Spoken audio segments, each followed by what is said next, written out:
আমাদের যে প্যানেল সে প্যানেলে সকল মতের, সকল চিন্তার, সকল ক্যাটাগরির সকল কিছু রিপ্রেজেন্টেশন হবে এবং সকল ধরনের ক্যাপাসিটির প্রতিনিধিত্বশীল একটি প্যানেল হবে বলে বিশ্বাস করছি।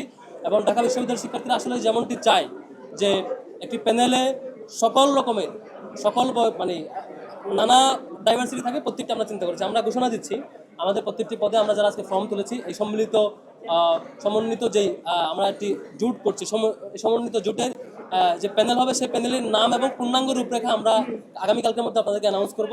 কিন্তু আপাতত এইটুকু শিওর যে আমরা নানান ক্যাটাগরি স্টেক হোল্ডারের মধ্য দিয়ে আমরা একটি জোটবদ্ধ ইলেকশনে যাচ্ছি। ঢাকা বিশ্ববিদ্যালয় ছাত্র সংসদ এই জুলাই বিপ্লবের অন্যতম একটা আকাঙ্ক্ষা। আমরা গত 1 বছর ধরে বিশ্ববিদ্যালয় ক্যাম্পাসে আমাদের যতগুলো দাবি দেওয়া উত্থাপন করেছি, সেই জায়গায় আমাদের প্রথম দাবি ছিল ছাত্র সংসদ নির্বাচন দিয়ে দেওয়া। তো ইতিমধ্যে ছাত্র সংসদ নির্বাচনের আনুষ্ঠানিকতা শুরু হয়েছে এবং আমরা প্রত্যাশা রাখি এই ছাত্র সংসদ নির্বাচনের মাধ্যমে আগামীর বাংলাদেশের নেতৃত্ব তৈরি হবে এবং সেই নেতৃত্বে যারা বিজয় হবে আমরা তাদেরকে ওয়েলকাম জানাবো। ইসলামী ছাত্র শিবিরের জায়গা থেকে আমরা চেয়েছি বিশ্ববিদ্যালয়ের যত ধরনের শিক্ষার্থী আছে আমরা সবাইকে আমাদের যে জোট হচ্ছে, আমাদের যে প্যানেল হচ্ছে সেখানে রিপ্রেজেন্ট করার জন্য।